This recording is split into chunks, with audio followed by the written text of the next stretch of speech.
I'm not the type to broadcast my problems on the internet, but I've spent years reading posts that got me through some rough patches, so maybe it's time I return the favor.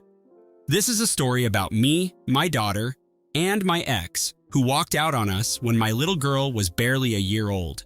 I've never forgiven her for that. Now she's back, sporting a neck tattoo and spewing lies, trying to steal my daughter from me. She nearly succeeded. I want to tell you how it happened and how I fought back.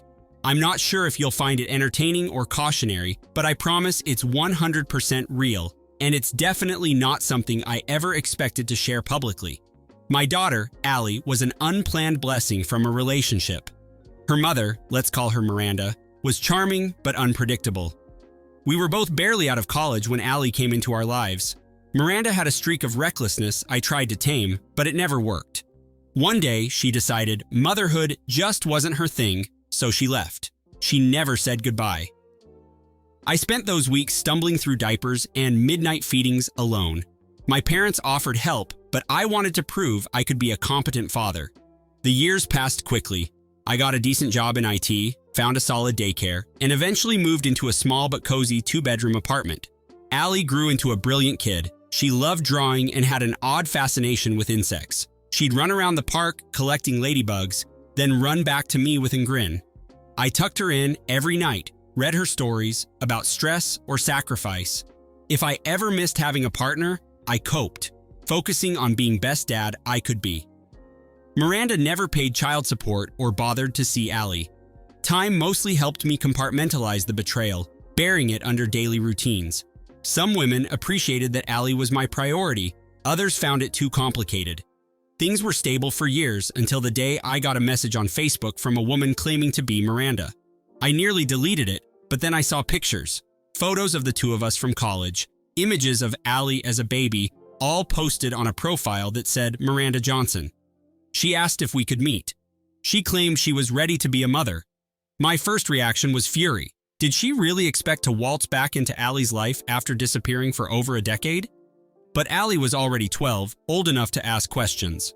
Despite my better judgment, I agreed to a meeting in a public place. I wanted to gauge her intentions and see if there was any shred of remorse. Miranda showed up in an outfit, heavy makeup, and that neck tattoo that crawled up toward her ear in swirling letters I couldn't decipher. She looked exhausted, yet oddly triumphant. Right away, she started with apologies, crying about how she was lost and scared back then. She claimed she'd changed. Her sob story might have tugged at my heartstrings years before, but not now. I was polite but distant. I told her if she wanted to see Allie, we needed to set boundaries and move very slowly. She nodded, seemingly eager. Allie was hesitant when I explained her mother wanted to reconnect. I tried to be neutral, though a part of me wanted to spit venom. Still, I believed Allie deserved the truth, so I let them meet. I hoped it wouldn't backfire, but I was wrong. Completely. I introduced them at a local diner. Allie was nervous, and Miranda put on a show of affection. She hugged Allie like she was the most precious child on earth, nearly suffocating her. I sat across the booth, arms folded, trying not to roll my eyes. The conversation was awkward, mostly driven by Miranda, who rattled off details of her new life, a stable job at a boutique, a nice apartment, and some vague spiritual awakening. She painted a picture of redemption. Allie listened politely, nodding at times, sipping her milkshake. I had my doubts, but Allie seemed open-minded, though not entirely convinced. After that day, Miranda kept texting me, asking to see Allie again. Against my intuition, I arranged a few more visits. They went for walks, grabbed ice cream, and even visited an arcade. Allie told me Miranda was cool, showing her silly tattoos and telling wild stories about traveling the country with friends.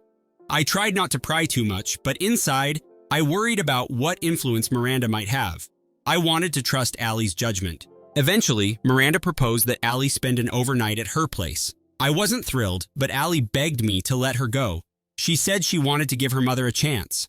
So I agreed on one condition. I'd pick her up early the next morning. Miranda accepted. That night, I barely slept. Memories of being abandoned plagued me, and I couldn't shake this uneasy feeling. But I also didn't want to be the controlling dad who never lets his kid explore relationships on her own terms. When I drove over the next morning, Allie seemed fine, a bit tired, but smiling. Miranda waved goodbye with a grin.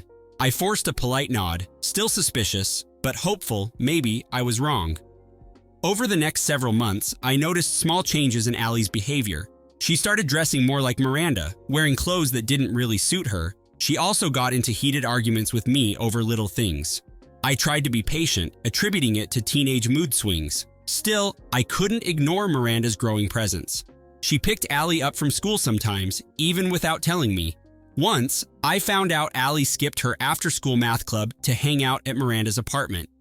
When I confronted Allie, she claimed I was overreacting. She insisted Miranda was just trying to make up for lost time. I wanted to believe that was true, but a part of me saw red flags everywhere. Miranda never offered any financial help for Allie's needs. She also refused to discuss legal custody arrangements, brushing it off as paperwork drama. Meanwhile, Allie started becoming more secretive. She'd text under her blanket late at night, whispering and giggling. If I asked questions, she got defensive. Then one afternoon, Allie came home with a brand new tablet. I hadn't bought it, so I asked where it came from. She smiled sheepishly and said Miranda gave it to her as a gift. I smelled manipulation. Miranda had never contributed a penny to child support, yet she was suddenly showering Allie with pricey gadgets. I told Allie we should talk about expensive gifts before accepting them. She exploded, accusing me of trying to control her and hating her mother. That night, I found Allie crying in her room. She said Miranda told her I was always too strict, that I never let her have fun. Miranda had apparently shown her old photos of me partying in college, painting me as a hypocrite. I felt my stomach churn. The wedge was forming, and Miranda was hammering it in deeper. I tried to stay calm, reassuring Allie that I just wanted what was best for her, but she was already drifting. Our arguments got worse. I could feel Miranda's influence pulling Allie away, and I was terrified. Part of me wanted to ban Miranda entirely, but I knew that would only feed her narrative that I was an authoritarian father. So I tried to compromise, hoping Allie would see who was truly in her corner. But I wasn't prepared for what happened next. I nearly lost my mind when I saw the legal documents. Miranda's filing was filled with accusations that I was emotionally neglectful, controlling, and financially irresponsible. It was beyond insulting. I devoted my entire adult life to caring for Allie. Meanwhile, Miranda was gone for over a decade, and now she was making me out to be some kind of unstable monster. I was furious, but I also knew I had to keep my composure for Allie's sake. I hired a lawyer. He advised me to document everything, all communications, all instances of Miranda's interference, and all my records of caring for Allie. My parents offered to write statements about how I'd raised her single-handedly. Even some neighbors and teachers were willing to testify on my behalf. Still, I was shaken. Allie was torn in the middle, and I could see the confusion in her eyes. On one hand, she had the father who'd been there her entire life. On the other, she had the mother she'd longed to know. Miranda tried to charm the court by playing the role of a reformed parent. She wore conservative clothes, toned down her makeup, and covered her neck tattoo with a scarf. She delivered a sob story about her personal struggles and how she'd found enlightenment. The judge ordered a temporary visitation schedule that allowed Miranda weekends with Allie. I had no choice but to comply. At first, Allie seemed happy, enjoying the new attention, but I noticed her grades started slipping and she became more withdrawn at home. She'd light up whenever Miranda texted, but roll her eyes when I asked about her day. I felt powerless. I couldn't forbid her from seeing Miranda. That would just confirm Miranda's accusations that I was a controlling parent. So I played along, heart pounding, waiting for the next blow. As the custody battle dragged on, Miranda's true colors started showing. She'd show up late for pickups, sometimes not arriving at all. Allie would be left waiting, fighting tears. Miranda always had a slick excuse, blaming traffic or sudden work emergencies. When she did appear, her car reeked of smoke, and Allie complained about the messy apartment. Still, Allie defended her mother, insisting she was trying her best. One weekend, Miranda took Allie on a road trip without informing me. I only found out when Allie texted to say they were 3 hours away in some sketchy motel. I was livid. I called Miranda, demanded to know what was going on. She blew me off, claiming she had a right to bond with her daughter. My lawyer later told me this was a direct violation of the court's temporary order. I documented it all, even saving the motel receipt Allie showed me. Miranda was building a case against herself, and she didn't even realize it. Meanwhile, Allie was torn. She wanted to have fun with her mother, but she also recognized the chaos. I tried to be understanding, but the tension in our home was constant. We argued more, and she threatened to go live with Miranda permanently. That statement cut deep, though I kept my voice steady, reminding her that I'd always be there. I was at my wit's end, exhausted and upset. Then I discovered something that changed everything. Miranda had coaxed Allie into signing some questionable legal form stating Allie preferred to live with her mother. Allie was only 13, but Miranda had manipulated her into believing it would guarantee more freedom. She had Allie scan it and email it to her lawyer. I found out when I checked the printer's history. My heart sank. This was war. Instead of confronting Allie in a rage, I took a calculated approach. I copied every piece of evidence: the text messages about the unauthorized road trip, screenshots of Miranda's last-minute cancellations, the suspicious legal form Allie had signed. My lawyer recommended we push for a formal home evaluation. He believed that once a court-appointed evaluator saw Miranda's living conditions, it would hurt her case severely. Allie was still moody, still half brainwashed by Miranda's promises of a carefree life. I kept telling myself she was just a kid, desperate for maternal love, and not to take her hostility too personally. But it hurt. I recalled the nights I spent feeding her, rocking her to sleep, sacrificing everything for her. Now she was poised to leave because Miranda showed up with flashy gifts and empty words. A court date was set for a final custody hearing. In the weeks leading up to it, Miranda escalated. She posted on social media about how I was a deadbeat father who never let her see her own child. She used old photos of Allie crying, insinuating I'd made her miserable. Of course, the comments section was filled with friends of Miranda echoing her twisted narrative. I stayed silent online, mindful that anything I posted could be used against me. When the big day arrived, Miranda strode into the courtroom wearing a modest dress, the neck tattoo hidden again by a scarf. She put on a tearful performance, painting me as an angry control freak. My lawyer systematically presented the evidence: receipts, text messages, witness statements. The judge's demeanor shifted. We saw the mask slip from Miranda's face. She tried to defend herself, claiming the road trip was a misunderstanding and that her messy apartment was temporary. But the judge wasn't buying it. I could see the tide turning. The judge delivered a ruling that Miranda and I would share legal custody, but physical custody would remain primarily with me. Miranda was granted supervised visitation until she could demonstrate responsibility. I felt immense relief, though Allie was visibly upset. She glared at me, tears in her eyes, blaming me for humiliating her mother. My lawyer said it was a good outcome, but I still felt the sting of my daughter's disappointment. The next day, Miranda blew up my phone with furious texts, accusing me of turning Allie against her. She threatened to run off with Allie if I didn't back down. I warned her that any such stunt would land her in serious legal trouble. She didn't listen. Over the next few months, she kept pushing boundaries, trying to pick Allie up outside her scheduled visitation times. She even showed up at Allie's school once without permission. Security had to escort her out. Allie was mortified. I tried to be gentle with Allie, reminding her that I wasn't trying to keep her from her mother, but rather protect her. She was cold to me for a while, but eventually, the cracks in Miranda's facade became too big to ignore. Miranda's cancellations became more frequent, and her excuses became flimsier. One day, Allie waited by the window for hours, expecting Miranda to come take her shopping. She never arrived. Allie ended up sobbing in her room. I sat beside her, quietly, letting her vent. Days later, I noticed Allie rummaging through old photos, the ones of just the two of us. She looked at me with watery eyes and apologized. She said she'd been so blinded by the idea of having a cool mom that she overlooked Miranda's broken promises. That night, she told me she wanted to live with me full-time again.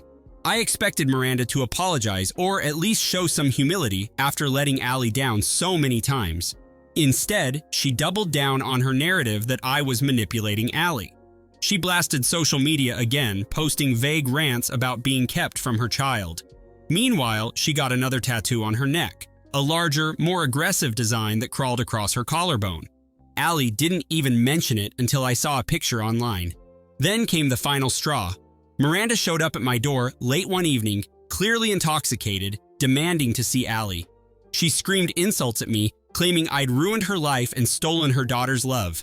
I refused to let her in, telling her to come back during her scheduled visitation, sober. Allie watched from behind me, horrified. Miranda cursed both of us, kicked my trash can, and stumbled away shouting she'd get even. That was it. I was done trying to reason with her. I called my lawyer the next morning, told him everything, and asked how we could ensure Allie's safety for good. He advised filing for a protective order. I gathered video footage from my doorbell camera of Miranda's drunken outburst, plus testimonies from neighbors who witnessed her erratic behavior. We submitted everything to the court. The judge granted a temporary restraining order prohibiting Miranda from contacting Allie outside supervised visits. If she violated it, she could be arrested. Allie felt a mix of relief and heartbreak. She finally saw Miranda's true colors, but the loss of the mother she'd envisioned was painful. I reminded her that this wasn't her fault, that she'd given Miranda every chance to be better. Allie nodded, wiping tears, realizing how toxic Miranda's influence had been. My priority was protecting my child. I wish the story ended there, but I promised revenge, and I keep my word. Miranda tried to dodge the restraining order by harassing Allie on social media under fake accounts. My lawyer advised me to collect all screenshots. Then I discovered something crucial. Miranda had lied on several legal documents about her income, claiming she was nearly penniless to avoid child support. However, her public posts bragged about expensive purchases, a new motorcycle, elaborate vacations, designer handbags. She was basically handing me the weapon I needed. I compiled every incriminating post, every contradictory statement, and handed it all to my lawyer. We filed for back child support and contempt of court charges. Miranda was clueless, still trying to appear destitute in court while flaunting her lifestyle online. The judge was livid when we presented the evidence. Miranda was ordered to pay thousands in unpaid support plus fines. She tried to weasel out of it, sobbing that I was ruining her financially, but the court didn't care. She'd walked out on her responsibilities, and now she was suffering the consequences. She refused to pay, so we pressed further. Her driver's license was suspended, and the state threatened to garnish her wages. When she ignored that, a warrant was issued. She was arrested for contempt, spending a night in jail. Allie heard about it and simply shrugged, telling me Miranda had brought it on herself. There was no forgiveness in my heart, no pity. She deserved it all. Today, Allie and I are closer than ever. She's 14 now, focused on her studies, and no longer chasing after a fantasy. Miranda remains a volatile figure, occasionally popping up online to rant, but her hold on Allie is broken. I got my revenge not through violence, but through the same legal system she tried to use against me, and I have no regrets.